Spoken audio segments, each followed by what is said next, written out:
sayang kau, waiting for the kingdom come. In His name, I find. In His name, I find. In His name, I find peace I see. In His name, I find. In His name, I find. In His name, I find joy I seek.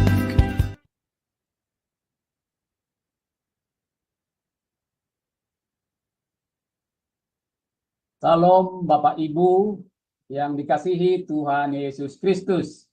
Selamat malam bagi semua yang berada di Indonesia. Selamat sore bagi yang berada di Jerman. Dan selamat pagi bagi yang berada di Amerika dan Kanada.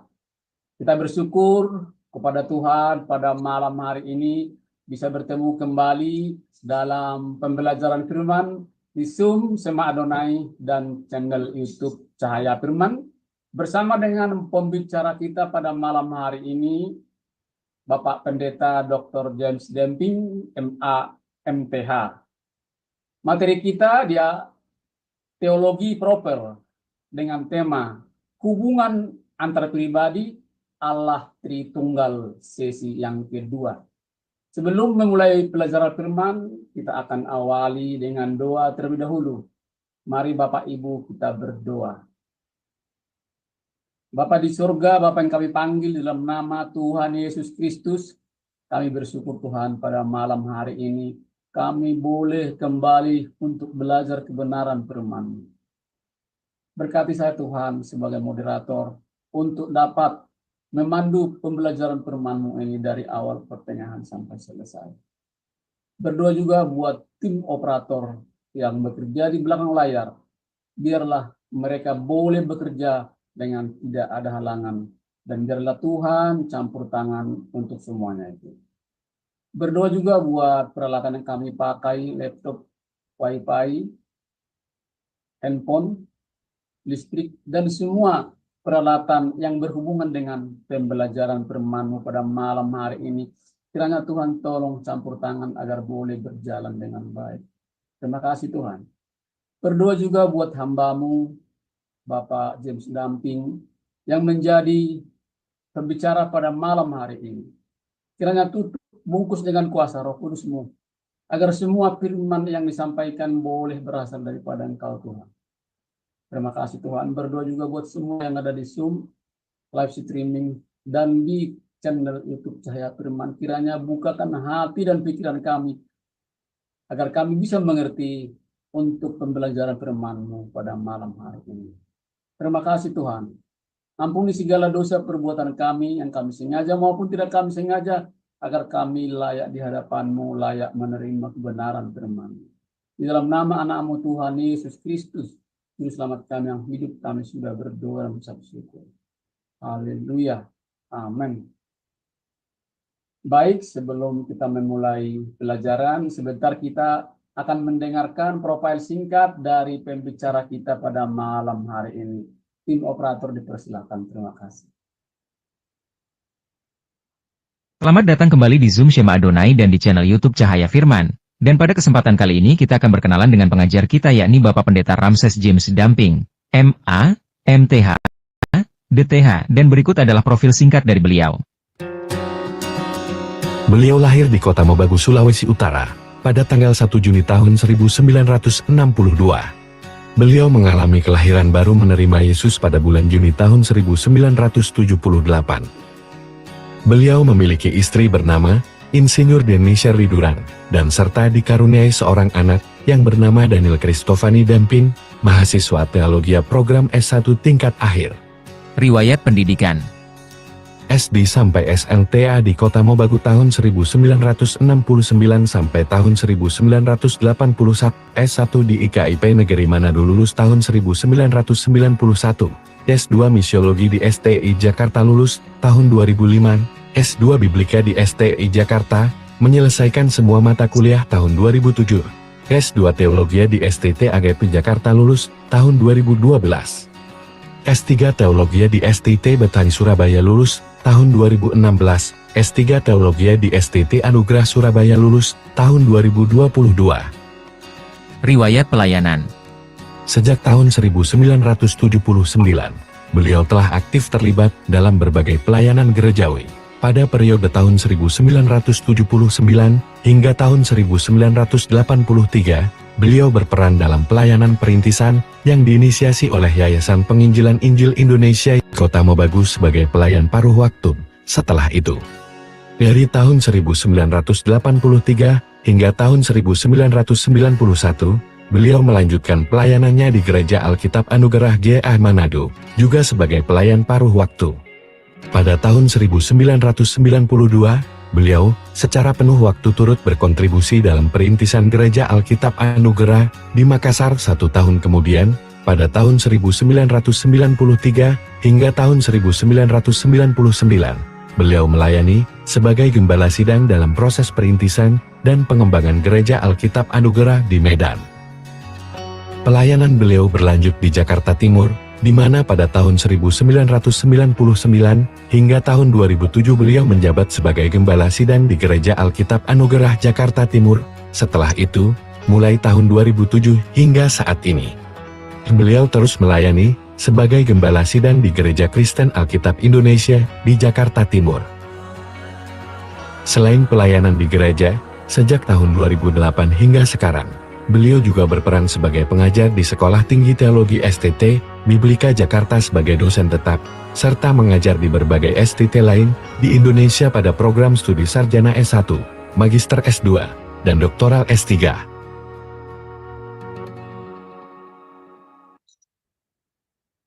Itulah profil singkat dari pembicara kita pada malam hari ini. Baik Bapak Ibu, tiba saatnya saya akan menyapa beliau. Salam, selamat malam Pak James, apa kabar? Shalom semuanya dalam penyertaan Tuhan, Pak. Ya, puji Tuhan kiranya Pak James selalu dalam penyertaan Tuhan dalam setiap pekerjaan dan juga rencana dan juga dalam pelayanan Bapak. Dan sekarang waktu selanjutnya saya serahkan kepada Bapak untuk memaparkan tema kita pada malam hari ini. Saya persilakan Pak, terima kasih. Ya, terima kasih. Ya, Bapak Ibu sekalian, pada minggu yang lalu kita membahas seri yang pertama dari teologi proper, yaitu kita telah melihat bersama data-data di dalam PL maupun di dalam PB kaitan dengan keesaan maupun pluralitas Allah, bahwa Alkitab mengajarkan Allah yang esa, namun di dalam diri Allah yang esa itu terdapat unsur kejamakan, dan di dalam perjanjian baru itu semakin jelas kita melihat unsur kejamakan itu nampak dari pribadi Bapa, pribadi Yesus Kristus, dan pribadi Roh Kudus. Nah, malam hari ini kita akan melanjutkan pembahasan minggu yang lalu, yaitu hubungan antar pribadi dalam ketritunggalan Allah. Nah, kita akan melihat dulu beberapa poin kaitan dengan pendahuluan materi ini. Pertama, di Konsili Nisea tahun 325, Bapak-bapak gereja setelah menggumuli doktrin tentang Allah sekitar 3-4 bulan, akhirnya mereka membuat satu rumusan yang kemudian kita kenal sebagai Trinitas atau Tritunggal.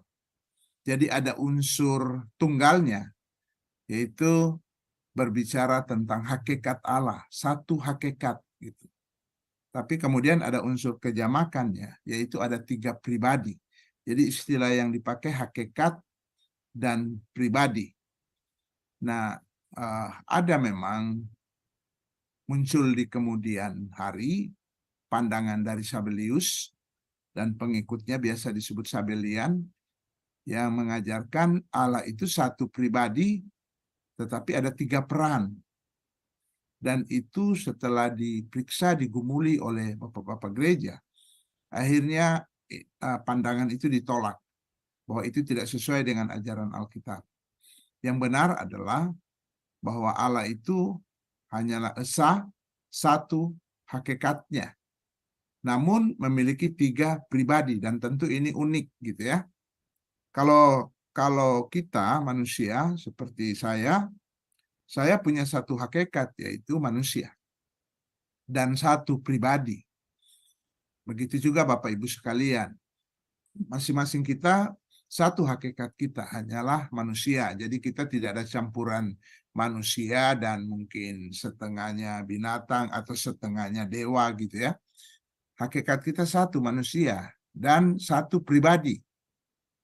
Nah, oleh karena itu ketika Alkitab memperkenalkan tentang diri Allah, di mana Allah sendiri memperkenalkan dirinya satu hakikat, 3 pribadi, banyak orang mengukur kebenaran itu berdasarkan keberadaan dirinya yang satu hakikat, satu pribadi itu. Sehingga dia langsung menghakimi bahwa itu tidak masuk akal. Padahal yang dimaksudkan dengan masuk akal itu hanyalah sesuatu yang sudah terbiasa bagi kita. Jadi tanggapan panca indera kita, baik itu penciuman, penglihatan, apa yang kita raba, apa yang kita lihat, nah itu kita sudah anggap itu masuk akal, rasional gitu ya. Sudah dianggap rasional. Padahal belum tentu itu benar. Misalnya ketika saya mengatakan misalnya pada para mahasiswa di kampus bahwa tadi sebelum matahari terbit saya sudah keluar dari rumah dan pulang ke rumah nanti setelah matahari terbenam. Nah, mahasiswa ya angguk-angguk kepala mengerti gitu. Tapi kalau saya mengatakan begini, tadi pagi saya keluar rumah itu sebelum bumi terbit dan saya pulang setelah bumi terbenam. Wah, mereka mungkin langsung ketawa ya, terbahak-bahak. Kalimat saya dianggap tidak rasional. Padahal itulah yang benar secara sains. Secara sains, justru yang bergerak, beredar itu kan bumi. Jadi bumi sebenarnya yang terbit dan kemudian terbenam. Tetapi kita dalam pandangan kita sehari-hari yang kita lihat bumi yang bergerak. Itu namanya bahasa fenomenologis. Fenomena yang kita lihat. Sehingga bahasa fenomena itu mungkin tidak cocok dengan sains. Tetapi kita menerima itu sebagai sesuatu yang rasional gitu. Nah, kita seringkali mengukur diri Allah berdasarkan diri kita, padahal kita lupa bahwa kita ini hanyalah ciptaan dari Allah yang maha besar dan tak terbatas itu. Apalagi memang Allah itu adalah roh, sehingga memang dimensinya lain, sehingga ya sebagai orang beriman kita hanya dapat menerima apa yang dinyatakan oleh Allah sendiri tentang dirinya di dalam kitab suci. Dan bapak-bapak gereja pada Konsili Nisea abad permulaan meminjam istilah-istilah yang ada di filsafat atau psikologi yang dimengerti oleh masyarakat, yaitu istilah hakikat dan istilah pribadi gitu ya. Meskipun ya istilah di dunia tidak ada yang cukup sempurna untuk dapat menggambarkan tentu tentang keberadaan Allah yang maha besar itu.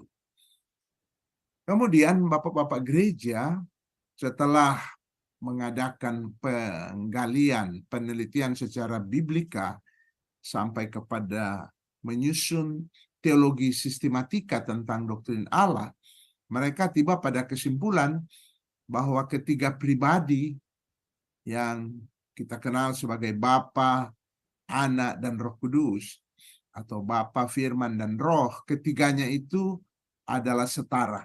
Jadi Bapa, Firman, dan Roh itu adalah setara. Setara dalam arti ketiga pribadi ini sama-sama ilahi dan sama-sama kekal. Sama-sama mereka itu maha kuasa mereka sama-sama maha hadir, mereka memiliki kualitas yang sama, setara gitu. Misalnya dalam Filipi 2, di sana dijelaskan tentang Yesus bahwa meskipun ia setara dengan Allah, dia tidak menganggap kesetaraan itu sebagai milik yang harus dipertahankan, tapi dia merendahkan diri datang ke dalam dunia ini. Dan ada banyak tentu data-data yang lain untuk menggambarkan kesetaraan dari ketiga pribadi ini karena mereka satu hakikat gitu ya. Sama dengan kita dan anak kita gitu ya. Jadi anak kita seperti saya, Daniel, dia disebut anak, ya, anak manusia gitu ya. Karena hakikatnya manusia, anak dari saya, jadi anak manusia. Tetapi sekaligus dia juga manusia. Jadi hakikat saya dan dia itu tidak ada yang lebih tinggi, tidak ada yang lebih rendah. Hakikat dia sebagai manusia sama, setara dengan saya sebagai manusia. Begitu. Jadi ketika Alkitab menggunakan istilah Bapa dan Anak, itu sebenarnya hanya mau menunjukkan tentang kesetaraan itu. Ya. Jadi Bapa, Anak, dan Roh Kudus, kalau kita pelajari secara teologi, kita akan menemukan ketiga pribadi itu setara. Kemudian ketiga pribadi itu tidak dapat dipisahkan karena mereka berada dalam satu hakikat Allah. Kira-kira bandingannya seperti kita manusia, satu pribadi tapi punya tiga unsur, tubuh, jiwa, roh. Jelas bahwa tubuh, jiwa, dan roh itu dapat dibedakan. Namun tidak mungkin dapat dipisahkan dalam diri kita, tubuh, jiwa, dan roh. Meskipun dapat dibedakan. Walaupun memang tubuh, jiwa, dan roh bukanlah pribadi, itu hanyalah unsur dalam kehidupan pribadi kita. Ya, tubuh, jiwa, roh dapat dibedakan tapi tidak dapat dipisahkan. Jadi ketiga pribadi itu tidak dapat dipisahkan. Karena itu kalau kita memeriksa bagaimana karya Allah, tindakan Allah dalam penciptaan, dalam penyelamatan, kemudian di dalam penyempurnaan pada masa eskatologi nanti, ketiga pribadi itu selalu bekerja bersama-sama. Selalu bekerja bersama-sama karena ketiga pribadi itu senantiasa sehakikat, satu, dan satu di dalam tujuan, satu di dalam pekerjaan mereka, meskipun seringkali ada penekanan-penekanan, misalnya penciptaan itu selalu dikaitkan dengan pribadi Bapa, penebusan dikaitkan dengan Yesus, kemudian pengudusan itu dikaitkan dengan Roh Kudus, atau bagaimana seseorang dilahirbarukan itu penekanannya pada peranan Roh Kudus. Tetapi yang jelas ketiga pribadi ini bekerja sama di dalam semua perkara. Oke, jadi ketiga pribadi itu tidak dapat dipisahkan, namun dapat dibedakan. Dapat dibedakan. Jelas sekali Alkitab membedakan antara pribadi Bapa dan Anak. Pribadi Anak beda dengan pribadi Roh Kudus, dan pribadi Roh Kudus beda dengan pribadi Bapa. Gitu. Nah, mari kita coba melihat ayat-ayat dalam Alkitab untuk menunjukkan hubungan dari antar pribadi ini. Bagaimana hubungan mereka? Hubungan yang tidak terpisahkan namun dapat dibedakan tadi. Pertama, mari kita lihat bahwa Allah Bapa selalu dikatakan dia merupakan sumber gitu ya. Misalnya dalam 1 Korintus 8 ayat 6a. Namun bagi kita hanya ada satu Allah saja, yaitu Bapa, yang daripadanya berasal segala sesuatu. Jadi Bapa sebagai sumber segala sesuatu. Yang daripadanya berasal segala sesuatu. Kemudian tentang Yesus. Di dalam Yohanes 1 ayat 1 sampai ayat 1 dan 14 itu Yesus adalah Sang Firman yang keluar dan datang dari Bapa. Kita akan melihat Yohanes 1 dan juga Yohanes 8 sebentar dan melihat bagaimana Sang Firman itu datang keluar dari Bapa. Ayat 1, pada mulanya adalah Firman, Firman itu bersama-sama dengan Allah. Dan firman itu adalah Allah. Jadi hakikatnya adalah Allah. Dia bersama-sama dengan Allah. Ada terjemahan yang mengatakan dia bersama-sama di dalam Allah. Kemudian ayat 14, firman itu telah menjadi manusia dan diam di antara kita, dan kita melihat kemuliaannya, yaitu kemuliaan yang diberikan kepadanya sebagai anak tunggal Bapa, penuh kasih karunia dan kebenaran. Dikatakan sebagai anak tunggal Bapa. Sudah tentu ini adalah istilah-istilah pinjaman dari kita manusia ya. Anak bukan tentu dalam arti biologis gitu. Tetapi tentu kita dapat memahami kalau dikatakan anak dan bapa, berarti itu sehakikat gitu ya. Jadi keberadaan mereka atau hakikat mereka sama, anak dan bapa. Jadi kalau misalnya disebut anak kuda, pasti adalah kuda gitu ya. Anak gajah pasti adalah gajah. Kalau anak manusia pasti dia adalah manusia.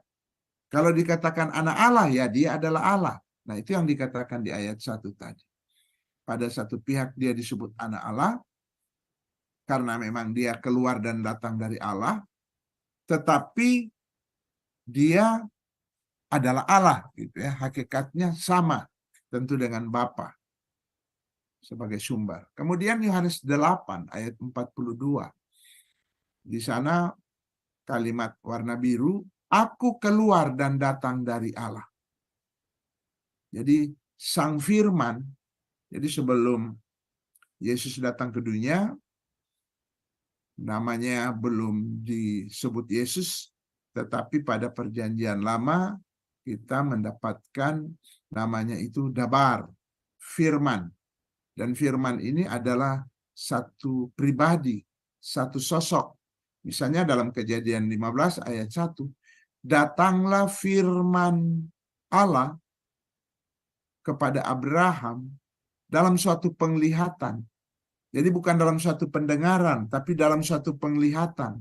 Artinya Abraham melihat satu sosok yang namanya firman Allah. Ya, Dabar Elohim. Nah, di mana di kemudian hari Yohanes menulis Injilnya dan dimulai dengan kalimat pada mulanya firman. Kalau kita belajar Alkitab, kita akan menemukan ada 3 jenis firman di dalam Alkitab. Pertama adalah firman yang dikatakan oleh Allah. Misalnya dalam kitab Kejadian pasal 1 dikatakan, berfirmanlah Allah, jadilah terang. Berfirmanlah Allah, jadilah cakrawala. Jadi firman Allah di sini adalah kata-kata Allah. Baru kemudian ada firman dalam arti kata-kata Allah yang dituliskan. Atau semua kata-kata di dalam Alkitab kita menyebut itu firman Allah. Karena para penulis itu diilhamkan oleh Allah waktu menuliskan. Jadi firman yang tertulis. Kalau pertama itu firman yang dikatakan oleh Allah. Baru kedua firman yang tertulis dalam kitab suci. Tetapi ketiga ada firman itu dalam arti proper name, dalam arti dia adalah sosok, suatu pribadi. Firman sebagai nama diri. Kalau kita membuka di dalam Wahyu 19 ayat 13, yaitu tentang kedatangan Yesus kedua kali. Maka di sana dikatakan tentang dia, tentang Yesus. Namanya adalah firman Allah. Gitu ya. Di dalam Wahyu 19 ayat 13. Nah sekarang kita melihat dalam Yohanes 16 ayat 27 dan 28. Di sana kata-kata Yesus, dia mengatakan, aku datang dari Allah. Ayat 28, aku datang dari Bapa. Jadi sumbernya adalah Allah Bapa, dan kemudian sang firman keluar dari sana. Sang firman keluar dari sumber, yaitu Allah Bapa. Jadi hakikatnya sama. Gitu ya. Kalau gereja timur biasa memberikan penjelasan seperti ini, bahwa tidak pernah Allah itu tidak punya firman, gitu ya.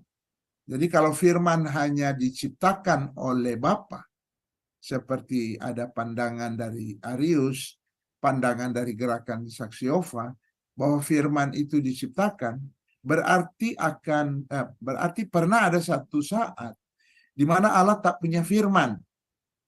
Dan kemudian mereka mengatakan, dengan demikian kalau pernah Allah tidak punya firman, berarti pada saat itu Allah bisu. Dia tidak punya firman. Gitu. Oleh karena itu, sebagaimana Bapa kekal, firman-Nya juga tentu kekal. Gitu. Dan dia ketika datang ke dunia, dikatakan dia datang dari Allah, keluar dari Bapa. Kemudian mengenai Roh Kudus, dikatakan Roh Kudus juga keluar dari Bapa. Dalam Yohanes 15 ayat 26, jikalau penghibur yang akan kuutus dari Bapa datang, yaitu Roh kebenaran yang keluar dari Bapa, ia akan bersaksi tentang aku. Itu kata Yesus, bahwa Roh kebenaran atau Roh Kudus itu keluar dari Bapa. Nah, jadi kalau kita coba lihat ayat-ayat tadi dan simpulkan, maka sekali lagi Allah Bapa itu adalah sumber dari firman dan roh.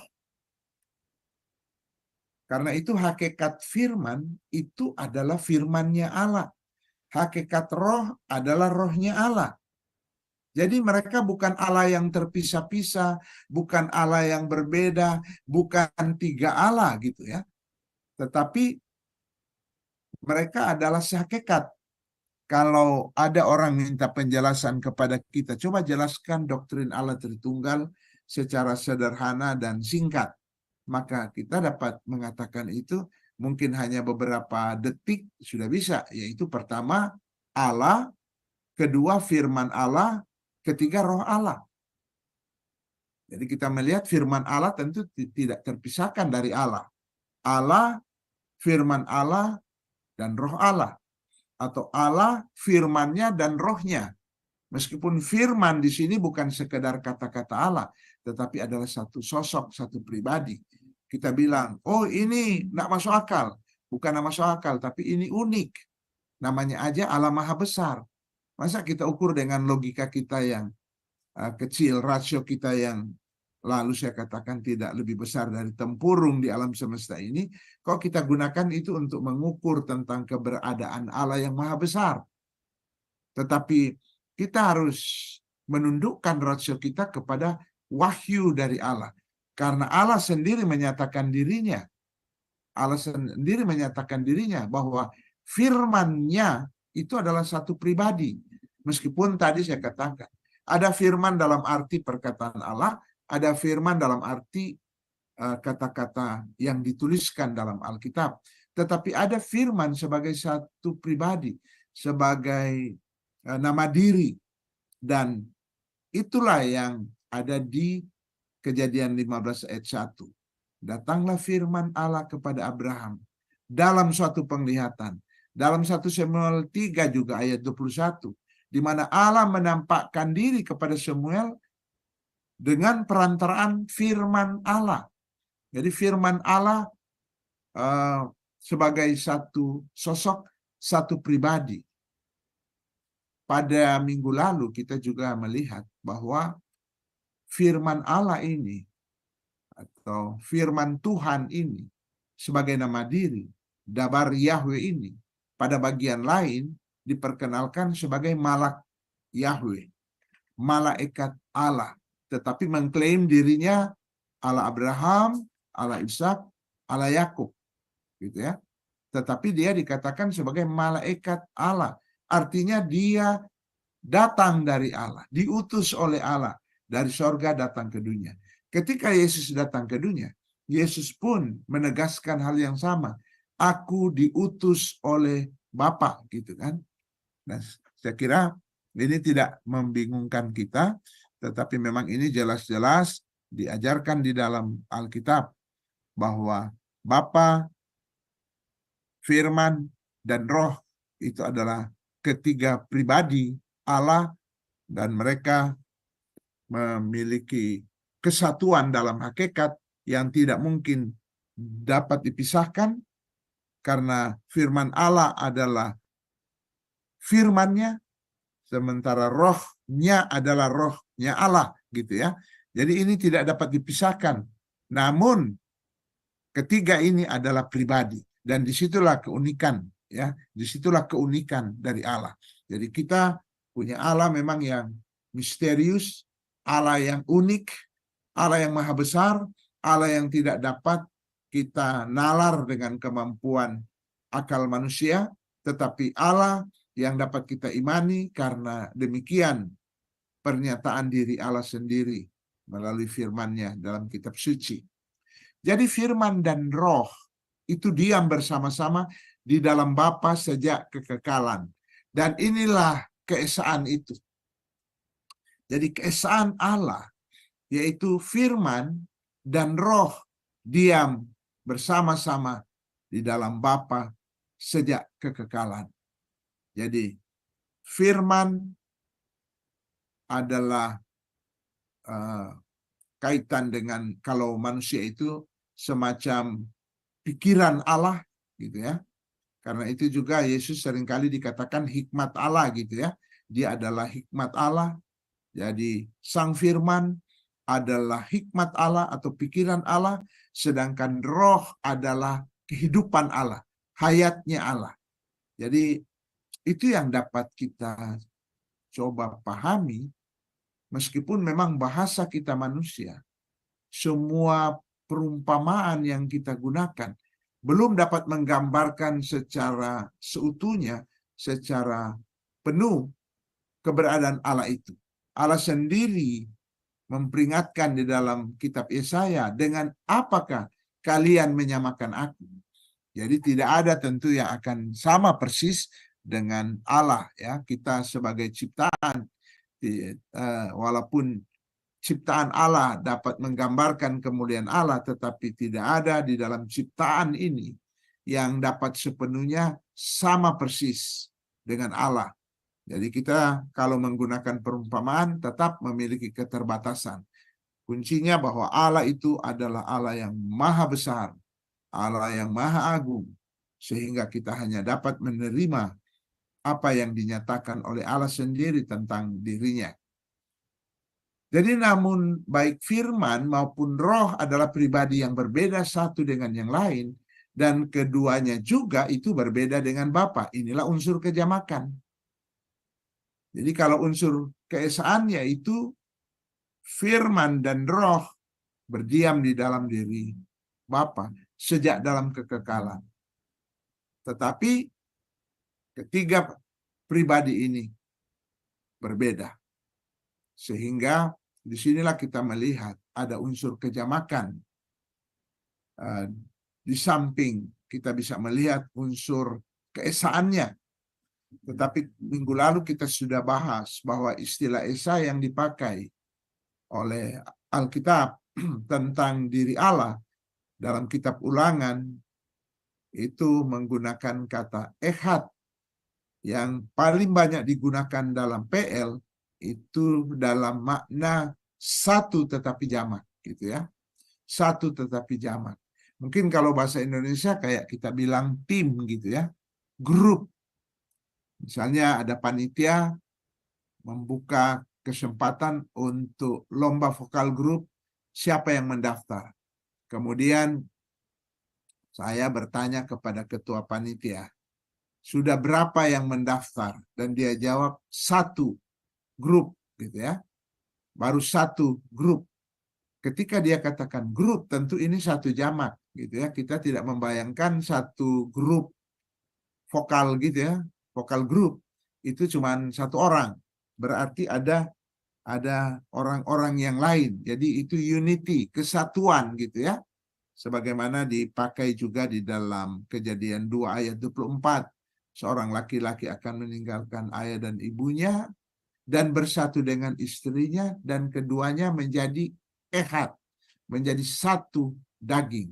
Tetapi satu di sini dan menggunakan kata ehad itu menyatakan bahwa ada unsur kejamakan, yaitu ada satu laki-laki satu perempuan. Nah, ini satu tetapi jamak, gitu ya. Inilah Allah yang maha besar. Dan inilah Allah yang misterius. Jadi tentu istilah misterius ini dalam arti ini misteri yang sulit untuk kita jangkau, kita pahami secara tuntas gitu. Karena memang dia Allah maha besar. Ya, dia Allah yang maha besar, jauh dari jangkauan kita. Bersyukur saja pada Tuhan bahwa meskipun dia Allah yang maha besar, tapi dia mau menyatakan diri. Dia mau menyatakan diri. Jadi Alkitab menjelaskan Allah itu transenden, jauh di atas sana, tidak mungkin terhampiri oleh kita, tidak mungkin dapat dijama oleh kita. Dia adalah Allah yang transenden, tapi sekaligus Alkitab menjelaskan Allah itu adalah Allah yang imanen, karena dia sendiri yang datang memperkenalkan dirinya, dan dia bahkan menyertai kita, Immanuel gitu ya, dari kata imanen itu. Nah, ini Allah kita. Kalau Allah di luar kekristenan, mereka hanya mengenal Allah yang transenden, Allah yang ada di jauh sana. Bahkan Allah yang mereka sembah itu menurut ajaran mereka, Allah yang tidak pernah berbicara kepada manusia. Bahkan dia harus menggunakan pengantara ketika bicara kepada sang nabi misalnya, atau kepada orang lain. Dia menggunakan pengantara. Namun Allah di dalam Alkitab adalah Allah yang datang dan bahkan menjadi manusia. Sehingga dia dapat hidup bersama-sama dengan manusia. Dia dapat berkomunikasi seperti layaknya sesama kita berkomunikasi. Karena dia adalah Allah Immanuel. Nah, keesaan Allah dalam Alkitab itu bersifat trinitarian. Karena ada 3 pribadi. Jadi memang ada keesaan Allah yang unitarian. Banyak orang hanya tahu konsep ini, yaitu monoteisme unitarian gitu. Tetapi di dalam Alkitab, Allah itu adalah Allah yang esa. Jadi kita menganut paham monoteisme, tetapi monoteisme yang trinitarian. Monoteisme yang esa, tetapi ada unsur kejamakan gitu. Bukan unitarian. Seperti pandangan dari Sabellian, pandangan dari kelompok Jesus Only, atau kelompok dari Yohanes Pentekostal yang unitarian, atau juga dari pandangan Muslim ya, unitarian. Tetapi kita memiliki pandangan Allah itu esa, tetapi Allah yang trinitarian. Ini jelas ajaran Alkitab, dan kemudian atas pimpinan Tuhan, bapak-bapak gereja menunjukkan dan merumuskan secara jelas dalam konsili-konsili gereja. Mengapa kita harus merujuk kepada bapak-bapak gereja? Karena bapak-bapak gereja di abad kedua itu, sebagiannya itu adalah murid langsung dari para rasul. Mereka duduk di kaki para rasul. Misalnya Polikarp, misalnya Ignatius, Papias, mereka adalah murid langsung Yohanes. Clemens dari Roma, itu murid langsung dari Paulus. Masih hidup sampai pada permulaan abad kedua. Dan mereka adalah bapak-bapak gereja abad kedua yang kita juga sebut bapak-bapak apostolik. Karena mereka sempat duduk di kaki para rasul. Bahkan di antara mereka ada yang sempat tergabung di dalam murid Yesus, kelompok 70 murid gitu ya. Nah, kemudian mereka punya murid. Kayak Polikarpus punya murid yang namanya Eranius. Kemudian Eranius punya murid yang namanya Politus, dan seterusnya. Nah, pada abad keempat ketika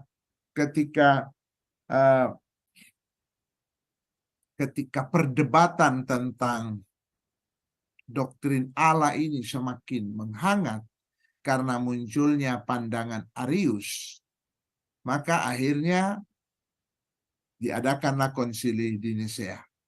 Dan pada waktu konsili di Nisea, semua gereja dari 5 wilayah, pusat wilayah dari Yerusalem, dari wilayah dari Roma, wilayah dari Turki, ya, dari Konstantinopel di Turki, kemudian wilayah dari Syria, Antioquia, wilayah dari timur Mesir, gitu ya.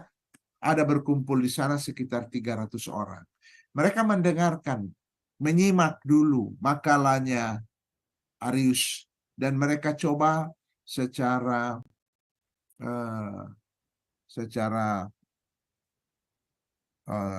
kritis coba melihat pandangan Arius apakah itu sesuai dengan ajaran Alkitab. Tetapi dari 300-an uskup itu, hanya 2 uskup yang berasal dari Alexandria di Mesir itu yang memihak kepada pandangan Arius.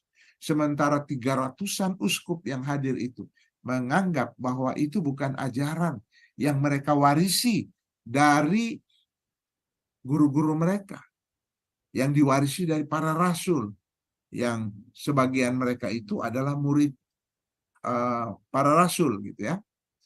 Bapak-bapak gereja yang sebagiannya adalah murid dari para rasul. Jadi di sini kita melihat bahwa ada mata rantai yang jelas dari para rasul datang kepada bapak gereja abad kedua, kemudian bapak gereja abad ketiga, abad keempat, itu mata rantainya itu masih jelas, dan mereka masih hidup, boleh dikatakan masih dekat dengan zaman para rasul. Karena itu mereka dapat kita andalkan bila dibandingkan dengan para teolog yang baru muncul sekarang dan kemudian menentang pandangan yang sudah diwarisi oleh gereja, baik di gereja barat maupun gereja di wilayah timur, sudah 21 abad ini.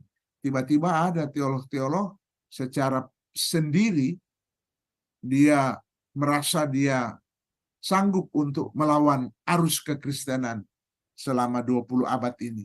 Saya kira itu adalah sikap yang takabur, ya, sikap yang takabur, karena tidak mungkin suatu kebenaran nanti dinyatakan abad 21. Kalau ini kebenaran prinsip, yaitu doktrin tentang dirinya Allah, pasti sudah dinyatakan secara jelas sejak permulaan gereja. Bukan nanti sudah di akhir zaman seperti ini, baru kemudian Tuhan mengungkapkan kebenaran tentang dirinya dan membiarkan 20 abad orang Kristen dari semua penjuru dunia ini tersesat.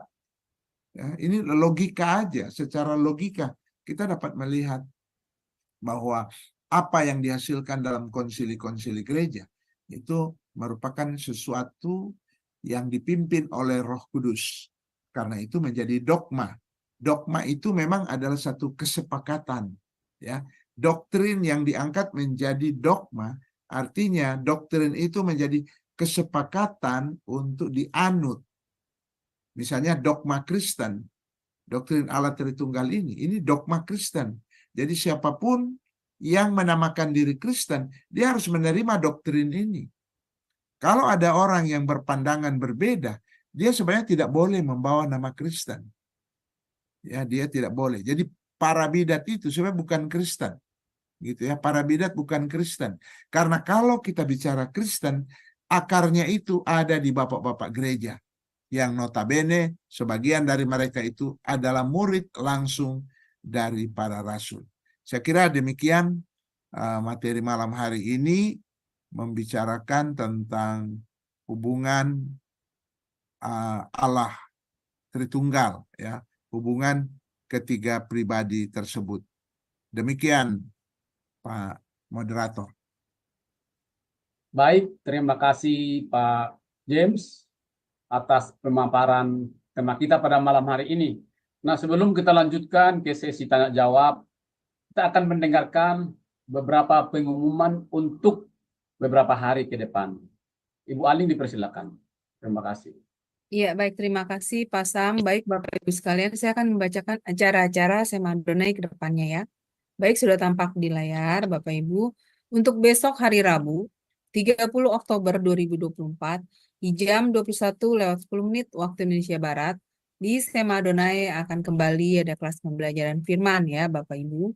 Dan kita akan belajar tentang tema The Kingdom Thinking, yang akan dibawakan seperti biasa oleh narasumber kami, yaitu Ibu Pendeta Dr. Suryani Watimena MTH, dan moderatornya adalah Pak Sam Siagian. Selanjutnya di hari Kamis 31 Oktober 2024 di jam 21:10 waktu Indonesia Barat, Di Sema Adonai akan kembali ada kelas pembelajaran firman. Dan kita akan belajar tentang tema pola hidup Kristen yang akan dibawakan seperti biasa oleh Pak Evangelis Joseph Kuntadi MTH dan moderatornya adalah Ibu Aling, saya sendiri. Selanjutnya ini adalah renungan pagi Sema Adonai ya Bapak Ibu, diadakan setiap hari, mulai dari hari Senin sampai dengan Sabtu, dimulai dari jam 5.30 pagi waktu Indonesia Barat, dan dilayani oleh hamba-hamba Tuhan yang sangat memberkati. Dan untuk renungan pagi Sema Adonai ini dapat Bapak Ibu ikuti lewat Zoom Sema Adonai atau lewat channel YouTube Cahaya Firman. Jadi bagi Bapak Ibu yang belum mensubscribe channel YouTube kami, channel Cahaya Firman, tolong subscribe channel YouTube kami Cahaya Firman. Sehingga Bapak Ibu bisa mengikuti keseluruhan acara-acara Sema Adonai, terutama yang tidak di-live-kan di channel-channel lain, seperti program Renungan Pagi Sema Adonai, kemudian Renungan Pagi dari Bapak Gembala kami sendiri, yaitu Pak Pendeta Daniel Palungan, yang diadakan setiap hari Jumat 1 kali dalam seminggu, dan juga ibadah online Sema Adonai. Dan tolong bantu share ya Bapak Ibu channel Cahaya Firman ini kepada yang lain. Sehingga semakin banyak juga orang-orang yang bisa mengikuti keseluruhan acara-acara Sema Adonai lewat channel Cahaya Firman. Dengan begitu Bapak Ibu telah membantu channel kami, channel Cahaya Firman untuk menjadi lebih berkembang dan menjadi berkat lagi bagi banyak orang. Terima kasih Bapak Ibu atas perhatiannya. Saya kembalikan kepada Pak Sam sebagai moderator. Silakan Pak.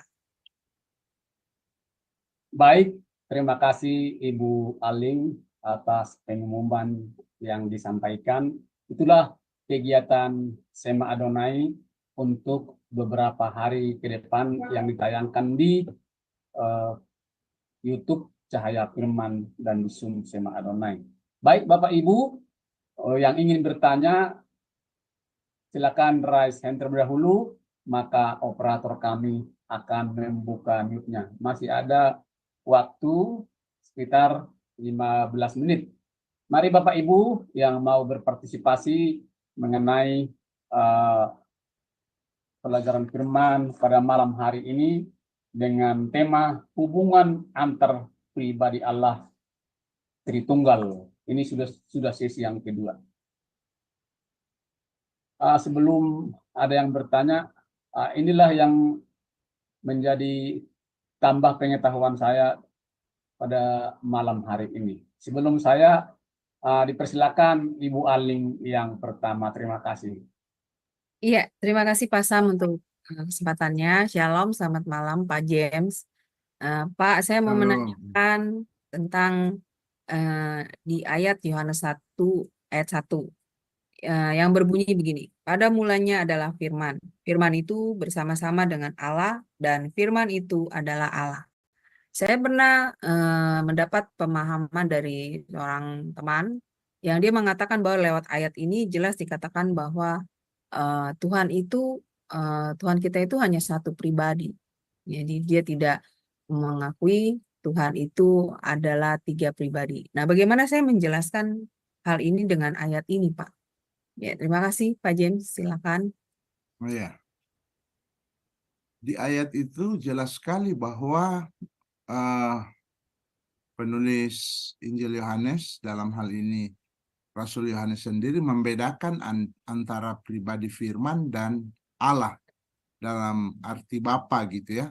Firman itu bersama-sama dengan Allah gitu ya. Jadi Allah sebagai pribadi yang pertama atau Bapa ya. Dan firman itu hakikatnya sama dengan Bapa itu. Karena itu dan firman itu adalah Allah. Jadi jelas di sini dia membedakan. Kemudian kita menemukan di dalam ayat 18, tidak ada seorang pun yang melihat Allah, namun anak tunggal Bapa, anak tunggal Allah yang ada di pangkuan Bapa, dialah yang menyatakannya. Kalau seandainya hanya satu pribadi, ngapain pakai kalimat-kalimat yang membingungkan seperti itu? Nah, coba dipikir. Ini satu komunikasi yang jelek sekali. Kalau sebenarnya Allah hanya satu pribadi, tetapi menggunakan penjelasan-penjelasan kayak seperti ini. Misalnya ayat 18-nya. Tidak ada seorang pun yang melihat Allah. Gitu ya. Tetapi Yesus disebut Allah gitu kan. Firman itu adalah Allah. Tapi di ayat 18 tidak ada seorang pun yang melihat Allah. Dan sudah jelas yang dimaksudkan ini adalah Sang Bapa. Namun anak yang ada di pangkuan Bapa, tentu ini adalah satu metafora juga untuk menjelaskan tentang kedekatannya seperti anak di pangkuan Bapa. Anak yang dikasihi gitu ya. Dialah yang datang menyatakannya. Jadi memang tugas dari Sang Firman adalah menyatakan Allah yang tidak mungkin dilihat langsung oleh manusia. Tugas Sang Firman adalah menyatakan Allah yang tak kelihatan. Dan itu terjadi sejak PL. Karena itu yang datang menemui Adam, datang menemui Abraham. Karena itu tadi saya mengutip Kejadian 15 ayat 1. Datanglah firman Tuhan kepada Abraham dalam satu penglihatan. Jadi dia melihat satu sosok. Bukan mendengar kata-kata Allah, tetapi melihat. Dan memang dalam Injil Yohanes, Yesus mengatakan, Abraham telah melihat hariku. Atau Abraham telah melihat aku, gitu ya. Di dalam Injil Yohanes ada itu. Saya lupa persis di ayat mana. Abraham telah melihat aku, gitu. Karena memang Tuhan Yesus datang menampakkan diri kepadanya. Nah, jadi di dalam PL maupun PB, banyak data yang akan sangat membingungkan dan kacau bila Allah itu hanya satu pribadi. Dan ini Yesus ketika mengatakan di Yohanes 16, aku akan minta kepada Bapa supaya ia mengirimkan seorang penolong yang lain. Nah, padahal itu cuma dirinya. Jadi kalau aku akan minta kepada Bapa, yaitu diriku sendiri, supaya ia, yaitu diriku sendiri, mengutus seorang penolong yang lain, yaitu diriku sendiri.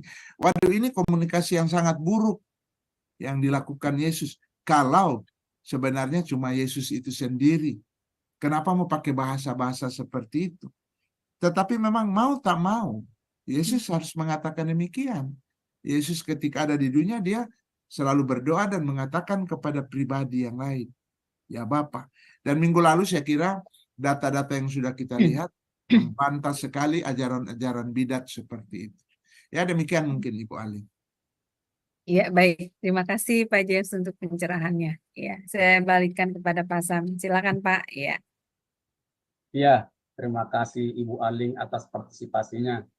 Kembali lagi ke pertanyaan saya tadi Pak, yang saya tambah bisa untuk menjawab apologet yang banyak di YouTube, yang banyak di mana-mana. Ini yang paling banyak dibicarakan di YouTube. Allah orang Kristen itu ada 3. Nah, itu kan, itu yang paling banyak Pak di YouTube, baik juga yang sudah dari Kristen dia beralih ke Muslim, mereka tidak percaya apa yang sudah kita pelajari pada malam hari ini. Yang dijelaskan Pak James tadi itu kan, coba jelaskan Allah Tritunggal. Yang dibilang Pak James itu sangat cepat bisa dijelaskan, yaitu Allah, firman Allah, dan roh Allah. Begitu Pak tadi ya? Ya. Nah, Ya. Mungkin apologet itu mestinya mereka itu harus belajar sebetulnya Alkitab, baru bisa jadi apologet gitu Pak ya. Mungkin orang itu sebagian mengerti kebenaran firman Tuhan, makanya orang itu, Allah orang Kristen itu ada 3, kan seperti itu. Jadi sekali lagi Pak, apalagi selain untuk penjelasan yang sudah dipaparkan Pak James tadi itu, yang paling gampang untuk menangkal mereka yang mengatakan bahwa Allah orang Kristen itu ada 3 gitu. Selain yang sudah dijelaskan Bapak ini, apakah cuma sudah cukup ini penjelasannya Allah Tritunggal itu adalah Allah, firman Allah, dan Roh Allah. Begitu Pak James, terima kasih. Iya. Ya, jadi mungkin kalau dia bukan orang Kristen, bukan beragama Kristen, maka pendekatan kita secara filsafat yaitu bahwa kalau berbicara tentang Allah, pasti memang sesuatu yang melampaui nalar kita manusia. Baru dia disebut Allah yang Maha Besar. Kalau Allah itu hanya begitu simpel, ya, dan dapat dimengerti oleh anak kelas 1 SD pun, gitu ya, maka itu cuma Allah yang kecil. Jadi kalau Allah begitu mungkin rumit dipahami, Allah begitu kita akhirnya harus mengakui dan merendahkan diri kita bahwa dia memang Allah yang Maha Agung dan besar. Ya memang sepantasnya dia Allah yang luar biasa. Jadi ukurannya bukan pada logika manusia, bukan rasio manusia yang menjadi ukuran. Kalau dia bilang saya tidak mengerti, ya bukan berarti juga kita ini paham sekali, tetapi itulah yang dikatakan oleh Tuhan sendiri dalam Alkitab. Cuma kan kalau mereka yang tidak percaya Alkitab, ya kita mungkin dapat berdialog dengan mereka bahwa mereka juga memiliki konsep-konsep kejamakan. Kalau itu misalnya dari agama sebelah, dari kaum Kedar, maka kita juga dapat mengatakan mengapa Allah itu pada mereka juga jamak. Ketika diterjemahkan kami. Misalnya kami meniupkan ruh kami ke dalam rahim Maryam. Mengapa harus pakai kami? Kalau mau konsisten Allah itu satu tunggal, Esa tunggal, maka kenapa dia menggunakan istilah jamak? Kenapa menggunakan istilah ahad dan bukan wahid? Gitu ya. Jadi penggunaan istilah aja itu sebenarnya dapat kita balik bertanya gitu ya. Nah, jadi kalau ukuran mereka hanya logika mereka, banyak hal di dunia ini logika kita tidak mampu ya. Jangankan bicara tentang Allah. Coba kita lihat jam tangan yang ada di tangan kita. Coba tanya kepada orang tersebut. Kira-kira kamu mengerti bagaimana mesin jam tangan itu bekerja gitu? Bekerja. Mungkin jam tangan aja dia nggak ngerti. Masa tidak mengerti jam tangan, tidak mengerti HP yang ada itu, dia sudah menolak bahwa Allah kok seperti itu, gitu ya. Padahal yang ada di tangannya HP aja dia nggak ngerti itu. Bagaimana cara kerja HP, bagaimana peralatan di sana, hukum-hukum yang berlaku di sana gitu ya. Sistem yang berlaku sehingga HP itu bisa bekerja dengan luar biasa seperti itu, tentu kita yang bukan ahli di situ nggak ngerti, tapi kita terima itu sebagai sesuatu yang logis atau sesuatu yang wajar walaupun kita tidak ngerti. Nah, mengapa Allah sang pencipta alam semesta ketika kita susah mendalaminya, kita langsung menganggap itu nggak benar. Nah, di sini saya kira kita tidak logis ya di dalam menilai. Banyak hal di dunia ini yang kita tidak mengerti, tapi kita terima, gitu kan? Kita terima sesuai dengan kenyataannya. Nah, kenapa kita tidak menerima juga bahwa kalau Allah menyatakan diri dia esa tapi jamak, ya. Nah, kalau dia mungkin kaum Kedar, dan dia bilang, kalau kami tidak seperti itu, ya nggak apa-apa kalau memang kitab kalian tidak mengajarkan seperti itu. Tetapi mungkin kita dapat bertanya, tetapi mengapa ketika diterjemahkan itu harus menggunakan istilah jamak? Kami ya, kalau membaca kitab suci mereka dikatakan ketika Allah berkata kami, misalnya kami meniupkan ruh kami ke dalam rahim Maryam, gitu ya. Jadi Allah tetapi menggunakan istilah jamak gitu kan, atau menggunakan istilah ahad untuk kalimat lam yakun lakufuan ahad. Kenapa pakai ahad bukan pakai wahid? Karena ahad itu dari kata ehad, yang lebih banyak penggunaannya itu dalam makna esa tapi jamak gitu ya, seperti di dalam PL gitu. Nah, jadi memang kalau bicara Allah dan rumit wajar sekali. Tahu bicara jam tangan aja kita nggak ngerti sama sekali kan? Ketika kita buka dan lihat mesinnya, bagi kita yang awam di situ, gitu kan? Banyak hal di dunia ini yang kita nggak ngerti, tapi kita menerima, gitu kan? Jadi tidak boleh ketidakmengertian kita merupakan satu bukti bahwa penjelasan tentang Allah seperti itu tidak benar. Kita aja yang tidak mampu memahami, mengerti. Tapi sebenarnya, seperti yang saya jelaskan tadi, sebenarnya sederhana. Menjelaskan Allah ya seperti Pak Moderator bilang, yaitu Allah, firman-Nya, dan rohnya. Gitu kan, sederhana aja itu. Walaupun memang tentu bukan hanya sampai situ, tetapi ternyata firman-Nya dan rohnya itu bukan unsur dalam dirinya, tetapi itu pribadi. Kalau kita, jiwa dan roh itu unsur dalam diri kita kan. Tubuh saya, ya, tubuh James Damping itu terlihat mungkin dengan kasat mata. Tapi jiwa dan roh saya kan tidak dilihat oleh Bapak Ibu. Tetapi Bapak Ibu yakin saya punya jiwa dan punya roh ya. Unsur dalam diri saya gitu. Toh? Dan Bapak Ibu tidak geleng-geleng kepala dan katakan, loh, masa dalam diri Pak James itu ada jiwa, ada roh. Yang saya tahu Pak James itu hanya tubuh. Tentu enggak. Tapi kenapa? Kenapa kalau Allah dikatakan di dalam dirinya itu ada 3, tetapi bukan 3 unsur, 3 pribadi. Kita langsung menganggap itu, waduh itu enggak masuk akal. Padahal ada banyak hal yang enggak masuk akal kita dalam hidup ini. Tetapi itu adalah kebenaran. Itu buktinya sebenarnya akal kita yang enggak mampu. Akal kita yang enggak mampu, bukan itu yang kebenaran itu yang yang salah, atau Allah itu yang tidak benar, tapi otak kita lah yang tidak mampu untuk mencerna gitu. Meskipun Alkitab ada penjelasan yang sederhana seperti tadi gitu. Ya mungkin begitu Pak Sam. Ya.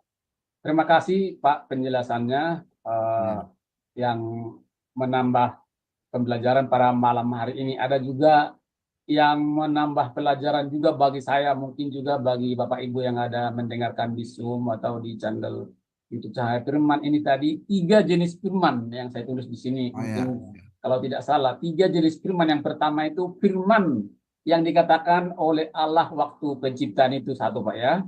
Yang kedua atau juga firman yang Yesus katakan di PB kan? Akulah jalan, kebenaran dan hidup, itu kan firman yang dikatakan. Oh ya, yang satu. Nomor 1 Pak ya. Ya. Terus kata-kata Allah yang dituliskan dalam Alkitab melalui yang sudah diilhamkan kepada penulisnya. Itu saya tambahkan Pak, itu mungkin seperti firman yang 2. tertulis ya. Nah, yang tertulis dalam Alkitab Pak ya. Yang ketiga, firman sebagai pribadi atau sosok. Ini yang kurang paham saya Pak. Yang firman yang sebagai pribadi atau sosok ini yang akan datang gitu Pak. Firman sebagai nama diri. Jadi, nama diri. Yohanes 1 ayat 1, pada mulanya firman itu adalah sosok yang dimaksudkan, pribadi. Gitu ya, kayak orang Nias itu banyak memakai nama firman ya, sebagai nama diri gitu. Orang Nias suka, banyak teman saya nama firman dari Nias. Pada mulanya firman, bukan kata-kata Allah yang abstrak, bukan.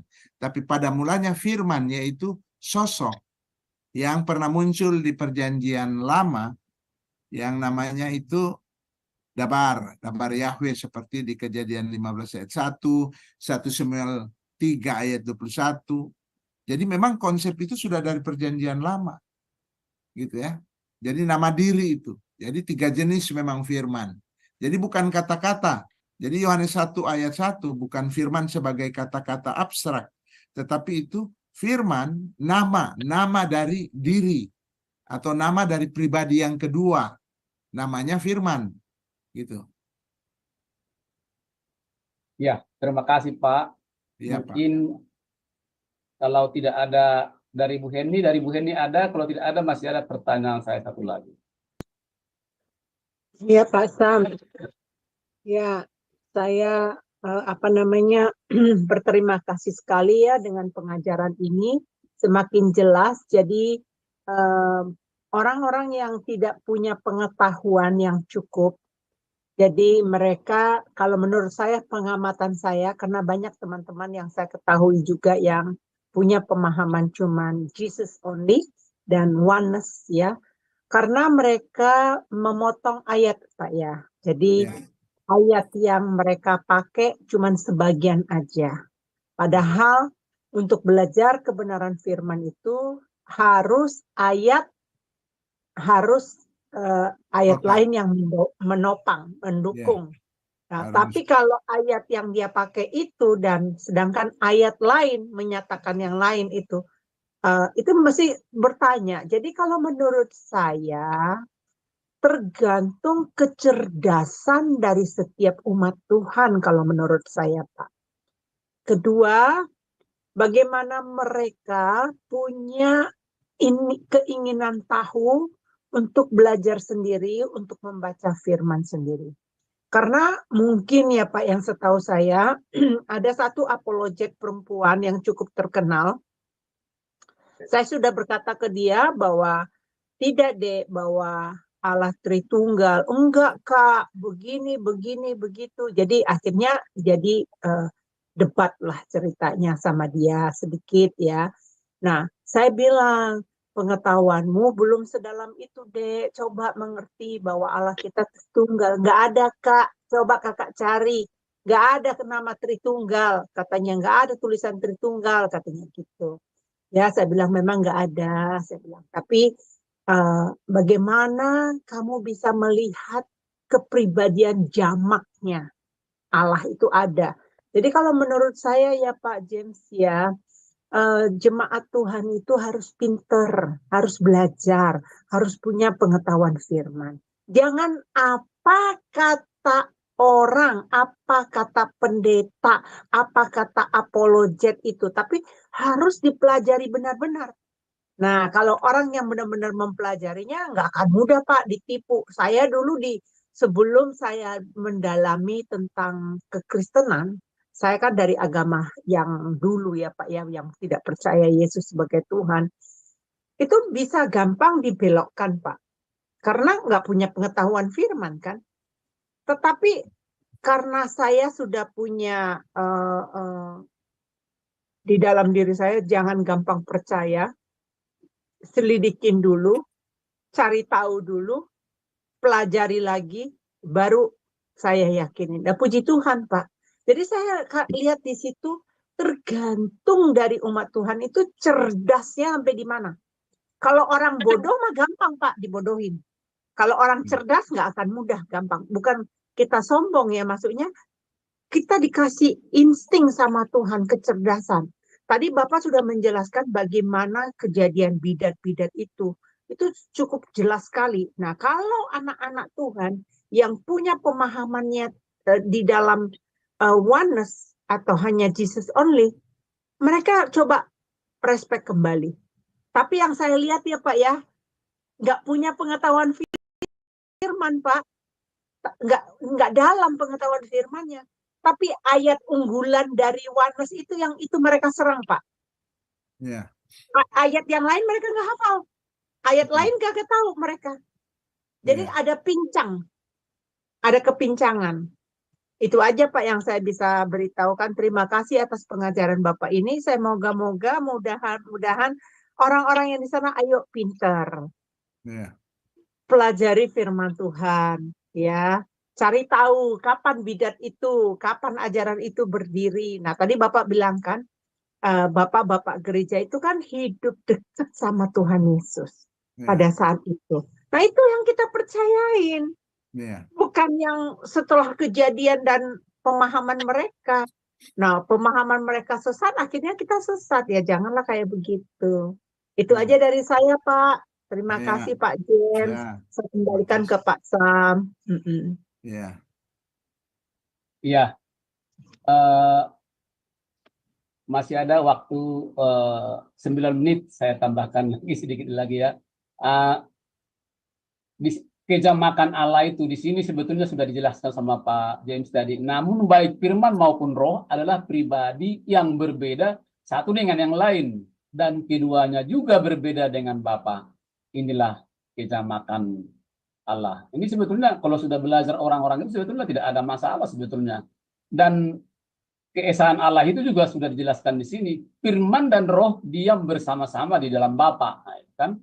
Firman dan Roh diam bersama-sama di dalam Bapa sejak kekekalan. Inilah keesaan Allah. Ini sudah sangat luar biasa sebetulnya pelajaran ini, tidak bisa diperdebatkan lagi. Nah, itu yang menambah pengetahuan saya pada sesi kedua ini pada malam hari ini, Pak James. Mungkin kalau masih ada kekurangan atau bisa ditambahkan mengenai tema kita pada malam hari ini, bisa ditambahkan Pak James sebagai closing statement dan ditutup dengan doa nanti. Dipersilakan Pak, terima kasih.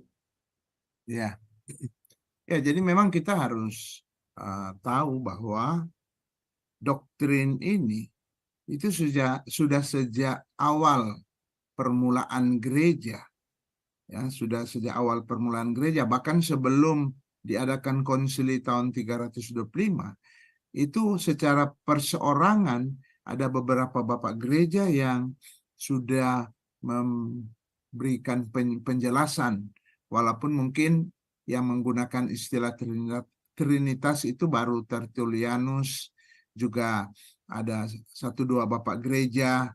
Itu istilah-istilah pinjaman memang. Mereka meminjam istilah yang memang tidak ada di Alkitab. Sama dengan istilah monoteisme. Apakah ada di dalam Alkitab monoteisme? Kan enggak. Tapi apakah kita menerima monoteisme atau politeisme? Nah, saya kira baik orang beragama Kristen atau juga non-Kristen, mereka akan bilang, oh kami monoteisme, kecuali mungkin agama yang lain yang memang punya 3 dewa, 3 Allah, ya, politeisme. Itu semua kan tidak ada di Alkitab istilah itu. Itu istilah-istilah pinjaman dalam dunia filsafat atau psikologi sebenarnya untuk menjelaskan apa yang diajarkan Alkitab. Memang tidak ada istilah Tritunggal, tetapi konsep Tritunggal sejak dari lembaran pertama Alkitab itu sudah terlihat jelas. Nanti mungkin pada kesempatan lain, dalam topik lain, kalau terkait saya akan jelaskan, misalnya Kejadian pasal 1 yang kemarin saya sudah singgung dan saya bilang dari ayat permulaan sebenarnya sudah terlihat itu sampai ke dalam ayat 26, baiklah kita, baru ayat 27, lalu Allah menciptakan manusia. Jadi memang ada pola penciptaan di mana ada pihak yang memberikan komando, seperti di ayat 26, Allah berfirman. Nah, ini pihak yang memberi komando. Baru ayat 27, lalu Allah menciptakan, itu pihak yang mengeksekusi komando itu. Dan disebut juga Allah. Dan di dalam Kejadian 1 kita sudah melihat Roh Kudus ada berperan di sana. Kalau kita lihat ke bagian-bagian lain, Yesus juga berperan dalam penciptaan. Jadi kita di sini, itu Allah mengatakan kepada dirinya dalam bentuk jamak, kita. Berarti di sini bukan hanya satu pribadi. Kalau hanya satu pribadi, maka Alkitab itu begitu kacau dalam mengkomunikasikan pesan-pesannya. Begitu kacau. Karena sejak PL kita lihat bagaimana ada pribadi yang berbeda dan saling berkomunikasi, ya. Misalnya Kejadian pasal 19. Lalu Yahweh yang ada di bumi menurunkan api dari Yahweh yang ada di sorga. Mau diapakan data seperti ini? Apakah mau digeser, dibuang? Nah, memang para bidat seringkali cuma comot ayat, 1-2 ayat kemudian sudah menyimpulkan. Prinsip dalam menafsir, selain sola scriptura, harus tota scriptura. Artinya semua data dari PL sampai PB harus dikumpulkan. Dan untuk menjelaskan kita bisa menggunakan istilah pinjaman. Jadi istilah Trinitas itu istilah dari luar memang, tetapi untuk membantu menjelaskan apa yang ada di dalam Alkitab. Jadi sebenarnya bagi kita itu tidak lagi sulit, karena apa? Kita hanya menerima warisan. Ini bukan ajaran kita abad 21. Ini sudah ajaran dari permulaan. Bapak-bapak gereja, hasil konsili. Itu para pakar itu, para pakar teologi, ahli teologi, banyak yang mati syahid gara-gara mempertahankan doktrin-doktrin seperti ini. Dan tentu kita lebih percaya kepada bapak-bapak gereja ini yang seumur hidup mereka memang berbakti kepada Tuhan, melayani Tuhan, daripada muncul orang perseorangan abad 21 ya, 21 abad kemudian orang perseorangan yang bahkan bahasa mungkin asli dia tidak paham gitu ya. Dia cuma comot 1-2 ayat sudah buat kesimpulan. Dan dia mau melawan seluruh gereja di dunia gitu kan. Oke, jadi kata penutup saya adalah selain kita membaca Alkitab di rumah, mari kita juga baca buku kaitan dengan sejarah doktrin. Karena Kristen itu bukan cuma kita saat ini. Kekristenan itu sudah ada sepanjang 21 abad. Nggak mungkin Tuhan berbicara nanti kepada kita di abad 21 ini. Pasti Allah sudah berbicara sejak awal dan kemudian kita generasi berikut yang coba memahami dan menyesuaikan dengan konteks kita sekarang dan mungkin memberikan tambahan-tambahan penjelasan, ilustrasi semakin dalam. Tetapi pada prinsipnya sejak permulaan, abad permulaan, Allah sudah membukakan misteri tentang dirinya itu kepada bapak-bapak gereja. Demikian saya kira Pak, kata penutup saya. Kita berdoa. Bapa kami bersyukur karena Engkau memberikan kepada kami kitab suci yang di dalamnya ada penyataan tentang dirimu yang bagi kami merupakan sesuatu yang misteri karena Engkau adalah Allah yang maha besar, maha luar biasa, maha dahsyat. Bagaimana mungkin otak kami yang kecil ini dapat memahami secara tuntas. Namun Engkau rela menyatakan dirimu, bahkan datang ke dalam dunia menjadi manusia, dan boleh memberikan banyak penjelasan di dalam kitab Perjanjian Baru, bahkan kemudian rela naik di Bukit Golgota menggantikan kami, menebus kami, sehingga kami diselamatkan menjadi anak Tuhan. Dan kami percaya sebagai anak Tuhan, Roh Kudus bersemayam di hati kami. Dan Roh Kudus itu juga menolong kami di dalam kami mempelajari firman. Tolong kami semua ya Tuhan yang sudah mendengarkan di sini.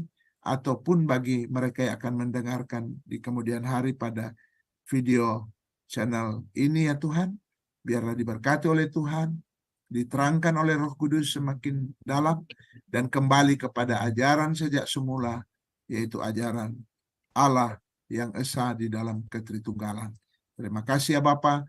Kami akhiri pendalaman Alkitab pada malam hari ini hanya di dalam nama Bapa, Anak, dan Roh Kudus. Amin. Amin. Baik, Pak James, terima kasih pengajarannya pada malam hari ini.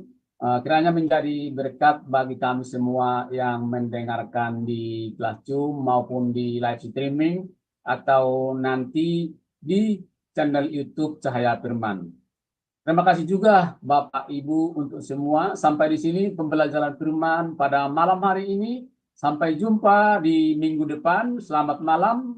Tuhan Yesus memberkati. Salam.